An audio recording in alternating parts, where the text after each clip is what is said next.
what your government pays for, it gets. When we understand that, then we look at government-financed institutions of education and see the kind of students and the kind of education that's being turned out by these government-financed schools. Logic will tell you that if what is being turned out in those schools was not in accord with what the state and the federal government wanted, then it would change it. The bottom line is that the government is getting what they have ordered. They do not want your children to be educated. They do not want you to think too much. That is why our country and our world has become so proliferated with entertainments, mass media, television shows, amusement parks, drugs, alcohol, and every kind of entertainment to keep the human mind entertained, so that you don't get in the way of important people by doing too much thinking. You had better wake up and understand that there are people who are guiding your life and you don't even know it. We're in a lot of trouble because you people and 62 million other Americans are listening to me right now, because less than 3% of you people read books, because less than 15% of you read newspapers, because the only truth you know is what you get over this tube. Right now, there is an entire generation that never knew anything that didn't come out of this tube. This tube is the gospel, the ultimate revelation.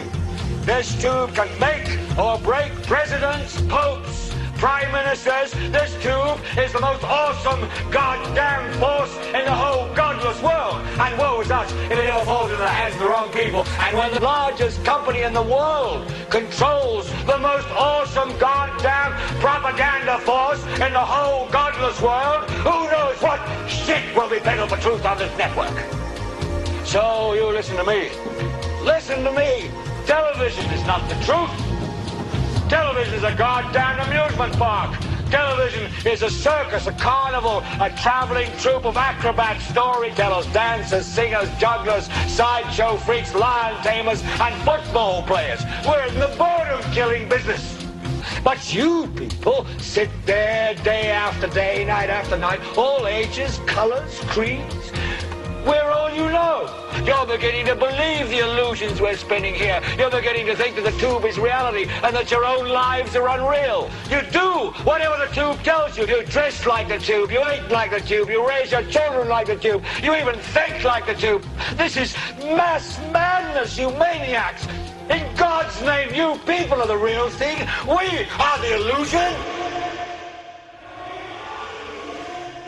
The last thing the men behind the curtain want is a conscious, informed public capable of critical thinking, which is why a continually fraudulent zeitgeist is output via religion, the mass media, and the educational system. They seek to keep you in a distracted, naive bubble, and they are doing a damn good job of it. In 2005, an arrangement between Canada, Mexico, and the United States was made.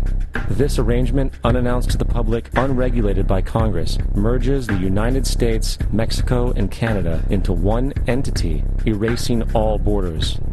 It's called the North American Union, and you might want to ask yourself why you've never heard of this. In fact, there is only one mainstream reporter who has actually heard of and has had the courage to cover this issue. The Bush administration's open borders policy and its decision to ignore the enforcement of this country's immigration laws is part of a broader agenda.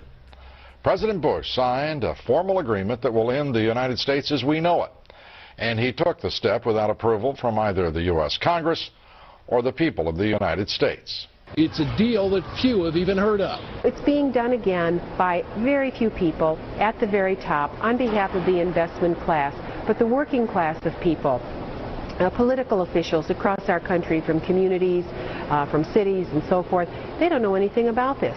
This isn't some trade agreement. It is a total removal of sovereignty from these countries, which will also result in a completely new currency called the Amero. Fall.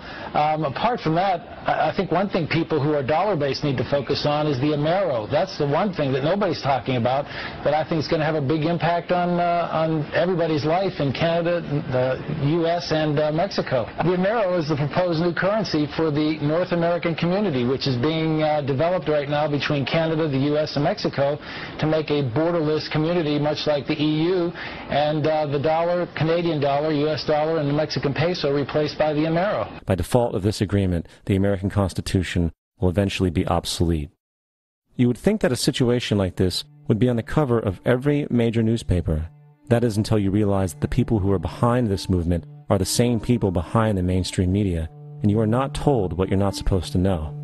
The North American Union is the same concept as the European Union, the African Union, and the soon-to-be Asian Union, and the same people are behind all of them.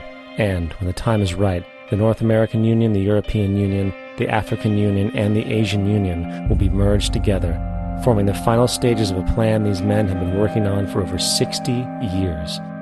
A one-world government.